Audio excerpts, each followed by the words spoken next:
Hard hitting डिलॉग्स। मुझे अफसोस और तकलीफ भी होती है कहते हुए, हमारे साथ ही हिंदुस्तान आज़ाद हुआ था। मैं हिंदुस्तान भी बाकियों से बहुत बेहतर जानता हूँ। मेरी दोस्तियाँ भी थी, क्रिकेट की वजह से बड़ा मुझे रिस्पेक्ट भी मिला, प्यार मिला। मेरी लोगों से वहाँ वाकफियत भी बड़ी है। मुझे बड़ा अफसोस है कि जो कश्मीर में उन्होंने किया है उसकी वजह से हमारे ताल्लुकात नहीं हैं। लेकिन मैं आपको ये कह दूं कि वो एक बड़े खुददार कौम है। कभी किसी की जुर्रत नहीं है कि वहाँ इस तरह की बात करें। किसी सुपर पावर की जुर्रत नहीं है कि वहाँ ये भी तस्वर कर दें कि जनाब वो यही कह दें कि जनाब अपने फॉरेन रिलेशन में वो कहें जो हम कह रहे हैं। अब देख रहे हैं वो रूसियों से हालांकि सारी सैंक्शंस लगी हुई हैं, वो कह रहे जी हम तेल इंपोर्ट करते हैं, हमारे लोगों की बेहतरी है। और फिर मैं कहता हूँ हिंदुस्तान को देख लें, इतनी किसी की जुर्रत नहीं है, किसी की जुर्रत थी कि इस तरह की बात करते हैं हिंदुस्तान में।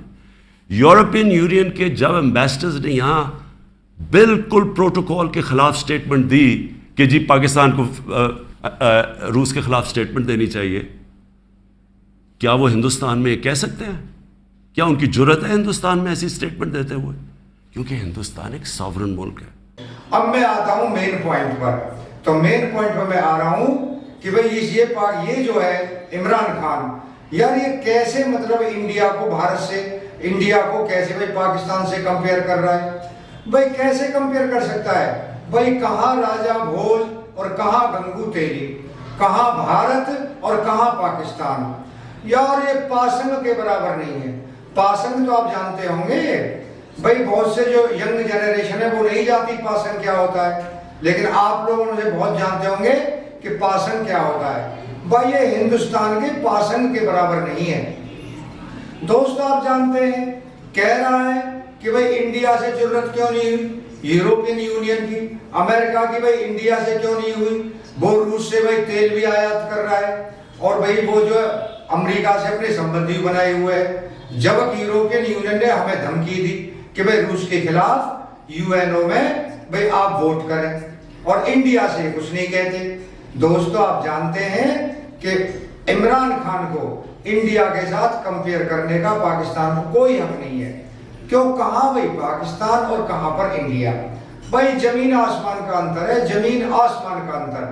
दोस्तों आप जानते हैं इंडिया से वो इसीलिए नहीं कह सकते कि भाई पाकिस्तान की तरह यहाँ पर हिंदू, मुस्लिम, सिख, ईसाई आपस में मरकट नहीं रहे हैं जैसे कि पाकिस्तान में हो रहा है। पाकिस्तान में भाई जरा सी बात पर देख रहे हैं आप कि किस तरह से शियाओं की मस्जिदों में बम फोड़े जा रहे हैं, और कैसे अभी आपने देखा होगा 3-4-10 दिन पहले कि कैसे शियाओं की मस्जिद में बम फाड़ा गया था पेशावर में, और किस तरह से वहां पर 100 से ऊपर आदमी मारे गए थे। दोस्तों आप जानते हैं ऐसा इंडिया में नहीं होता ना। और भाई इस्लामोफोबिया का इसने उठाया है मुद्दा। भाई इस्लामोफोबिया से पूरी दुनिया नहीं डरी हुई जितना पाकिस्तान इस्लामोफोबिया से डरा हुआ है। दोस्तों आपने देखे होगा कि भाई पैगंबर साहब के ऊपर उनके ऊपर कोई भी कुछ बोल देता है, बोलता भी नहीं है, झूठे मुकदमे लगा करके कैसे उनको जिंदा जला दिया जाता है। आपने अभी देखा होगा 2-4 महीने कैसे श्रीलंका के एक अधिकारी को, जो पाकिस्तान की किसी फैक्ट्री में मैनेजर था, उसको और उसकी पत्नी को किस तरह जरा सी बात के ऊपर उन्होंने जलाकर मार दिया था कि पैगंबर साहब के बारे में कुछ गलत बोल रहा था। इस तरह से भाई ऐसा इंडिया में नहीं होता ना, समझ गए वो। और देखा होगा भाई वो एक है, उसने चलाया था भाई आंदोलन अभी नामों से रसालत के ऊपर। देखा होगा आपने, उसमें 8 पुलिस वाले मारे गए थे, 10-12 भाई वो जो कर रहे थे, प्रदर्शन कर रहे थे, वो मारे गए थे, और पुलिस में किस तरह से आपस में हुआ था। भाई ऐसा इंडिया में नहीं होता ना, तो इंडिया से भाई कंपेयर क्यों कर रहा है? और देखा होगा भाई बात पे भाई कहाँ भिखारी और कहाँ भाई महाजन। तो भिखारी कहाँ भाई, सऊदी अरब हो, कुवैत हो, यूएई हो, ओमान हो, भाई आपका क्या नाम है ये तुर्की हो, जहां भी जाएगा। और भाई सारी यूरोपियन यूनियन हो, चाहे अमेरिका हो, कनाडा हो, जहां भी जाएगा लो जी हमें भीख दो, कटोरा लेकर के पहुंच जाएंगे वहां पे। भाई इंडिया किसी के यहाँ कटोरा लेके भीख मांगने थोड़ी जाता है, तो इंडिया से तू क्यों कंपेयर कर रहा है भाई पाकिस्तान को? कहां पाकिस्तान है और कहां इंडिया, देखा होगा आपने।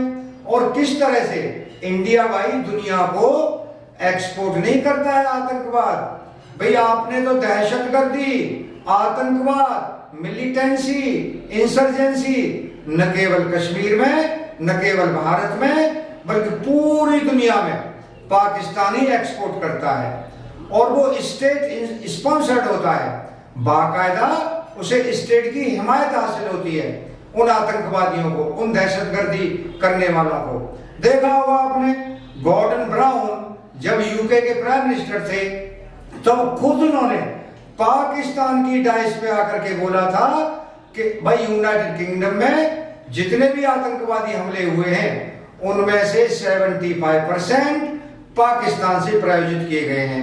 वो पाकिस्तान बेस्ड हमले किए गए हैं। जितने भी आतंकवादी, चाहे वो बसों में हुए, चाहे वो ट्यूब ट्रेन में हुए, तो भाई, और चाहे स्पेन का मामला ले ले, अमेरिका का मामला ले ले, भाई आप अफगानिस्तान का मामला ले ले, ईरान का मामला ले ले, भाई ये हर जगह आतंकवाद एक्सपोर्ट कर रहा है। भाई इंडिया ऐसा थोड़ी करता है कि आतंकवाद एक्सपोर्ट करता है, तो कैसे भाई तू इंडिया को कंपेयर कर रहा है? इंडिया को भीख नहीं मांगता, इंडिया आतंकवाद एक्सपोर्ट नहीं करता। इंडिया भाई इस तरह से मजहबी आधार पर इतना कट्टरवाद नहीं दिखाता। भाई देख रहे हैं आप किस तरह से वहां पे कट्टरवाद फैला हुआ है पाकिस्तान में।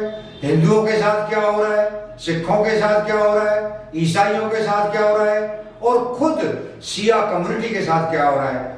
ये इस तरह पाकिस्तान करेगा तो अब यूरोपियन यूनियन और अमेरिका, भाई दोनों की आंखें खुल गई हैं। तुम्हारी हकीकत आज से नहीं, भाई उन्हें 10-15 साल पहले से ही पता है कि तुम्हारे क्या हालात हैं, तुम्हारे क्या कारनामे हैं, तुम्हारी क्या करतूतें हैं। इसीलिए वो तुम्हें समझ चुके हैं, अच्छी तरह तुम्हें अंडरस्टैंड कर चुके हैं। इसीलिए वो जानते हैं कि तुम्हारी क्या औकात है। और आप जानते हैं कि भाई बेगर्स आर नॉट चूजर्स। भाई भिखारी जो होते हैं वो चुनाव नहीं कर सकते। उन्हें भीख देने वाला जो चीज चुनाव करने के लिए कहता है वही उन्हें चुनाव करना पड़ता है। दोस्तों, अगर आपको वीडियो पसंद आया हो तो आप चैनल को सब्सक्राइब करें और भाई ज्यादा से ज्यादा वीडियो को शेयर करें, एक लाइक भी करें। आपका बहुत बहुत धन्यवाद। Thank you very much.